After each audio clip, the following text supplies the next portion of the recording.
ምንድነው እንደው የኢስላም ኮሚኒቲ አለ ወዳጃችን የኢስላም ኮሚኒቲ ማሳየት አልቻለም። ለምሳሌ ከመሐመድ በፊት የነበሩ ክፍለ ዘመናት ላይ የኢስላም ኮሚኒቲ ያሳየን ሲባል የለም በቃ አለቀ። ሰይል ለምን በነ ሙሴ ሰዓትና በነ ዳዊት ሰዓት የነበረው ኮሚኒቲ እሱ ኢስላም ናቸው አይደል? ጭራሽ አይገናኙም ራሱ ማለት ነው። ጭራሽ በምን ብዬ ተናገርኩኝ?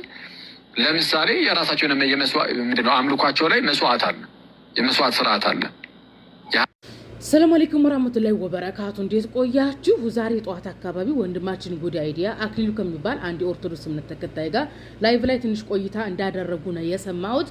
ላይቭ ላይ የተለያዩ ጥያቄዎች አንስቷል ኦርቶዶክስ ወገናችን። ለምሳሌ የሙስሊም ኮሚኒቲ ከነብዩ መሐመድ አለይሂ ሰላቱ ወሰላም በፊት የለም ያኒ እስልምና የለም ብሎ የውሸት ጥያቄ ነው የጠየቀው። ኢስላም ሙስሊም ብሎ ማለት አምላክን መታዘዝ ማለት ነው ትርጉሙ። አምላክን መታዘዝ ደግሞ ከአባታችን አዳም ነው የሚጀምረው። አምላካችን አላህ ሱብሃነሁ ወተዓላ በተከበረ ቃሉ ቁርአን ላይ ከአዳም ጋር ቃል ኪዳንን እንዳቆመ ተናግሯል። በአምላክና በሰው መካከል ያለው ቃል ኪዳን ምንድነው? የሰው ልጅ አምላክን ሊያመልክ ነው። ስለዚህ አምላክን ማምለክ አምላክን መገዛት የጀመረው ከአዳም እንደሆነ ቁርአን አስቀምጧል። መረጃ ላሳያችሁ። በሱረቱ ጧሃ አንቀጽ 115 ላይ አምላካችን አላህ ሱብሃነሁ ወተዓላ ምን ይላል? ወለቀድ አሂድና ኢላ አደመ ሚን ቀብሉ ፈነስየ ወለም ተጂድ ለሁ አዚመን። በአማርኛ ምን ይላል? ወደ አደምም ከዚህ በፊት ኪዳንን በእርግጥ አወረድን ርሳም ለእርሱም ቆራጥነትን አላገኘንለትም። አምላካችን አላህ ሱብሃነሁ ወተዓላ በተከበረ ቃሉ ቁርአን ላይ አምላክን የመታዘዝ ቃል ኪዳን በሰው ልጅና በአምላክ መካከል የነበረው ቃል ኪዳን ከአባታችን አዳም እንደጀመረ ይኸው በመረጃ አሳይተናል። ነገር ግን በክርስትና ኢየሱስ መመለክ የጀመረው በቱርክ በተደረገው በእነ አትናቴዎስ ስብሰባ እንጂ አንድም ሐዋርያ አንድም ነብይ ኢየሱስን አላመለከም። ስለዚህ ይሄ ኢየሱስን የሚያመልክ ኮሚኒቲ የማርያም ስዕል በግድግዳው ላይ የሚያደርግ ማርያም ፈጣሪን ወለደች የሚል ኮሚኒቲ ከነ አትናቴዎስ በፊት በጭራሽ አይታወቅም። አምላካችን አላህ ሱብሃነሁ ወተዓላ በሱረቱ ጧሃ ከአዳም ጋር ቃል ኪዳን እንደገባ ተቀምጧል። ከአዳም ጋር የገባው ቃል ኪዳን ምንድነው? በሰው ልጅና በአምላክ መካከል ያለ ቃል ኪዳን ሲሆን ይህ ቃል ኪዳን የሰው ልጅ አምላኩን ሊገዛው እንደሆነ በሱረቱ ዛሪያት 56 ላይ ተቀምጧል። ወማ ኸለቅቱል ጅነ ወልኢንሰ ኢላ ሊያዕቡዱኒ ይላል። በአማርኛ ጋኔንና ሰውንም ሊገዙኝ እንጂ ለሌላ አልፈጠርኳቸውም ይላል።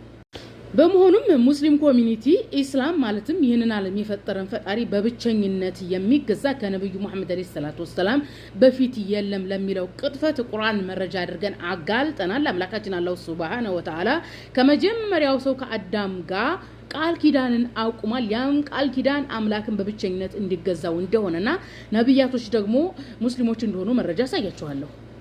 በሱረቱል በቀራ አንቀጽ 132 ላይ አምላካችን አላህ ሱብሃነሁ ወተዓላ እንደዚህ ይላል። በእርሷም በህግጋቲቱ ኢብራሂም ልጆቹን አዘዘ፣ ያዕቆብ እንደዚሁ ልጆቹን አዘዘ። ልጆቼ ሆይ አላህ ለእናንተ ሃይማኖት መረጠ፣ ስለዚህ እናንተ ሙስሊሞች ሆናችሁ እንጂ አትሙቱ አላቸው ይላል። ስለዚህ አብርሃም የነብያት አባት ይባላል። የአብርሃም ልጆች ያዕቆብ የነብዩ ያዕቆብ ልጆች ሙስሊሞች እንደሆኑ ሙስሊሞች ሆናችሁ ሙቱ ብሎ አባታቸው እንደተናገረ ቁጭ ብሏል። ነገር ግን ወደ ኦርቶዶክስ ስንሄድ ሐዋርያትም ነብያትም ኦርቶዶክሶች አይደሉም። ሐዋርያትም ነብያትም ማርያም ፈጣሪን ወለደች ብለው አያምኑም። ሐዋርያትም ነብያትም ኢየሱስ ፈጣሪ ነው ብለው አያምኑም፣ አልሰበኩም። እንደዚሁም በሱረቱል ማኢዳ አንቀጽ 111 ላይ የኢየሱስ ክርስቶስ ሐዋርያት ሙስሊሞች እንደሆኑ ተቀምጧል። ሌላው ኦርቶዶክስ ወገናችን ያነሳው ጥያቄ ነብያችን መሐመድን አለይሂ ሰላቱ ወሰላምን አምላካችን አላህ ሱብሃነሁ ወተዓላ አናግሯቸው አያቅም የሚል የውሸት ጥያቄ ነው የጠየቀው። አምላካችን አላህ ሱብሃነሁ ወተዓላ ነብያችን መሐመድን አለይሂ ሰላቱ ወሰላምን አናግሯቸዋል። በሐዲስ አለ ሰሂህ አልቡኻሪ 3674 ላይ እንደዚሁም በሙስሊም 162 ላይ አለ። አረብኛው እንዳላነብላችሁ ጊዜ እንዳይፈጅ ነው፣ እናንተ ገብታችሁ ማንበብ ትችላላችሁ። አምላካችን አላህ ሱብሃነሁ ወተዓላ ነብያችን መሐመድን አለይሂ ሰላቱ ወሰላምን አናግሯቸዋል። እንደዚሁም አምላካችን አላህ ሱብሃነሁ ወተዓላ በተከበረ ቃሉ ቁርአን ላይ በሱረቱ ሹራ አንቀጽ 51 ላይ ለነብያት በምን መልኩ እንደሚገለጥላቸው ተቀምጧል።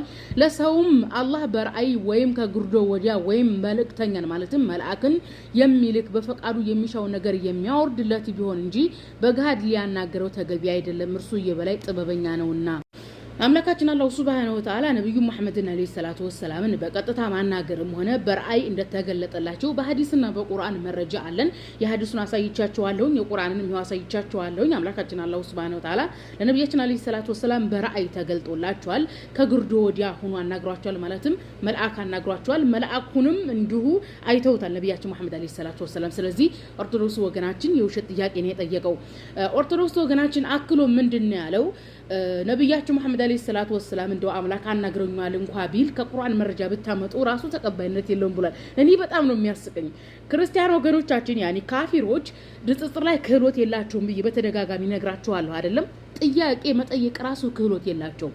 ኦኬ አንድ የሃይማኖት ተከታይ የሆነ ማህበረሰብ የእምነቱን መረጃ የሚያመጣው ከራሱ ከእምነቱ መጽሐፉ ነው። ለምሳሌ ክርስቲያን የሚለው ማህበረሰብ መረጃን የሚያመጣው ከመጽሐፍ ቅዱስ ነው። ሙስሊምኛ ሰው መረጃውን የሚያመጣው ከቁርአን ነው። ከቁርአን ብታመጡ አንቀበልም ነው የሚሉት እኮ። ለምሳሌ በክርስትና ጳውሎስ የእግዚአብሔር ራእይ ተገለጠልኝና የኢየሱስ ሐዋርያ ሆንክ ያለው እንግዲህ ሐዋርያ ስራ ላይ ነው።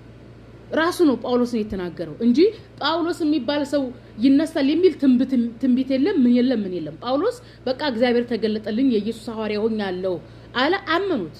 ተግባብተናል። በዚህ ሂሳብ ለክታችሁ ነው እኛ መጠየቅ ያለባችሁ እንጂ በቃ የሆነ የሞኝ ጥያቄ መጠየቅ ክህሎታችሁን ረስታችሁ መጣችሁ እኛ ጋር ጠይቁ። ሌላው ወንድማችን ጉዳይ አይዲያ ነብዩ መሐመድ አለይሂ ሰላቱ ወሰለም ይዘው የመጡት መልእክት አዲስ ኪዳን ነው ብሏል። ትክክል ነው። ነብዩ መሐመድ አለይሂ ሰላቱ ወሰለም አዲሱ ሰው ናቸው። ልክ ጳውሎስ በመልእክቱ ሲያስተምር አሮጌውን ሰው ትታችሁ በእግዚአብሔር ምሳሌ የተፈጠረውን አዲሱን ሰው ኢየሱስን ልበሱ እንዳለው ማለት ነው። ይህን ያለው ለምንድን ነው? ልክ የዕብራውያን ጸሐፊ በዘመናት መካከል እግዚአብሔር ለሕዝብ ያናግር ነበረ በነብያት በኩል፣ በዚህ ዘመን ደግሞ በኢየሱስ ተናግሯል ነው ያለው። ይህን የተባለበት ምክንያት ምንድነው? ነብያት ይዘውት የሚመጡት መልእክት እየተበላሸ እየጠፋ ደግሞ እንደገና በዘመን መካከል ነብይ ይነሳል። ስለዚህ ነብዩ መሐመድ አለይሂ ሰላቱ ወሰለም በመጨረሻው ዘመን የመጡ የነብያትን አስተምሮ ያደሱ ናቸው። ለዛም ነው አዲስ ኪዳን ያለው ወንድማችን ጉዳይ አይዲያ። እናም አክሊል ይሄንን ለማስተባበል እንደዛ ካላችሁ ወይም ነብዩ እንደ ነብያት ናችሁ ካላችሁ በሙሴ ዘመን እኮ መስዋዕት ነበረ፣ የእንስሳት ደም ነበረ ምናምን እያለ ሲቀጥፍ ነበረ። በጣም በሚያስቅ ሁኔታ ማለት ነው። አምላካችን አላህ ሱብሃነሁ ወተዓላ በተከበረ ቃሉ በስለ መስዋዕት ምን እንዳለ በሱረቱል ኢምራን 183 ላይ እንደዚህ ይላል አምላካችን አላህ ሱብሃነሁ ወተዓላ እነዛ ለማንኛውም መልእክተኛ እሳት የምትበላው የሆነን ቁርባን እስከሚያመጣልን ድረስ ላናምን አላህ ወደኛ አዟል ያሉ ናቸው። መልእክተኞች ከእኔ በፊት በተአምራትና በዚያ ባላችሁት ቁርባን በእርግጥ መተውላችኋል። እውነተኞች ከሆናችሁ ታዲያ ለምን ገደላችኋቸው በላቸው ይላል አምላካችን አላህ ሱብሃነሁ ወተዓላ። ነብያት ቁርባንን እንደሚያቀርቡ እየነገረን ነው። ነገር ግን እነዛ ቁርባንን የሚያቀርቡ ነብያት ቢሆኑም አመፀኛ ህዝቦች ይገሏቸውም ነበረ ይላል። ስለዚህ በየዘመናት የሚመጣ ነብይ አንድን አምላክ አምልኩ ከማለቱን ባሻገር ህዝቡ ጋር የሚሰራው ስርዓት ነበረ። ያ ስርዓት ግን ከአንዱ ነብይ ወደ ሌላው ነብይ አይተላለፍም። ከአንዱ ነብይ ወደ ሌላው ነብይ የሚተላለፈው አንድን አምላክ ማምለክ ነው። ለምሳሌ በኖህ ጊዜ ኖህ መርከብ ሰርቷል። የውሃ ጥፋት ነበረ። በሙሴ ጊዜ የውሃ ጥፋት ነበር እንዴ? የለም። በሙሴ ጊዜ አሮን እንስሳ እያረደ የእንስሳ ደም በየጉበኑ በየምኑ ይለቀልቁ ነበረ እና በዳዊት ጊዜ አሮን ነበረ የእንስሳ ደም እያረደ ግርግዳ ምናምን ደም ይቀባ ነበር እንዴ? አሮን እንደሚያደርገው በኢየሱስ ጊዜ የእንስሳትን ደም ቤተ መቅደስ የሚቀባ አሮን ነበር? የለም። እንደውም ኢየሱስ ምንድነው ያለው? ከመስዋዕት ይልቅ ንስሐ ትበልጣለች ነው ያለው። መስዋዕት ማብዛት ትርጉም የለውም። ንስሐ ነው፣ ወደ ፈጣሪ መመለስ ነው ዋናው ነገር ብሎ ነው አይደለ ኢየሱስ ያስተማረው። እንደውም ኢየሱስ ክርስቶስ ምንድነው ያለው? መንግስተ ሰማያት ቀርባለችና ንስሐ ግቡ እያለ ነበር የሰበከው። ስለዚህ አንድ ነብይ ከአንድ ነብይ በኋላ ሲመጣ ሰዎችን በንስሐ ወደ ፈጣሪ ተመለሱ ነው እንጂ የሚለው አንድ ነብይ ያደረገውን ስርዓት ቀጥታ አድርጎ አይደለም የሚለው። ልክ ኢየሱስ መጥምቁ ዮሐንስ ነብዩ መጥምቁ ዮሐንስ አደጋ ሲደርስበት ሲያውቅ ንስሐ ግቡ መንግስተ ሰማያት ቀርባለችና እንዳለው ነብያችን አለይሂ ሰላቱ ወሰለም የነብያቱን አስተምሮ ወደ አምላክ ተመለሱ ብለው ያስተማሩት ቁርአን ላይ በተደጋጋሚ ተቀምጧል። መረጃ ለማሳየት ጊዜው አይበቃኝም። እስኪ ልሞክር። ሱረቱል በቀራ 199ን እዩት። እዛ ሱረቱል በቀራ 54ን እዩት። ሱረቱ ተሪም 8ን እዩት። የማቴዎስ ወንጌል 3:3 ላይ ያለ የነብያት ዋና አስተምሯቸው ሰዎችን በተውበት በንስሐ መመለስ እንጂ አንዱ ነብይ ያደረገውን በትክክል አድርግ ማለት አይደለም ህዝብ ላይ። ስለዚህ እስላም ሳይሆን ክርስትና ነው በነብያት የማይታወቀው። እንግዲህ ክርስትና ስላሴ የሚባል ኢየሱስ የተባለ ፈጣሪ፣ ማርያም እግዚአብሔር ወልድ የተባለ ፈጣሪ ወለደች የሚባል አስተምሮ፣ የፈጣሪ እንደመጠጣት የሚሉና የመሳሰሉት አስተምሮ በሐዋርያትና በነብያት አይታወቅም። እነዚህ አስተምሮች የመጡት በቱርክ ከተደረገ የመነኮሳትና ቀሳውስት ስብሰባ ነው። በሰለሞን ቤተ መቅደስ የማርያምና የተክለ ሃይማኖት ፎቶ ነበር።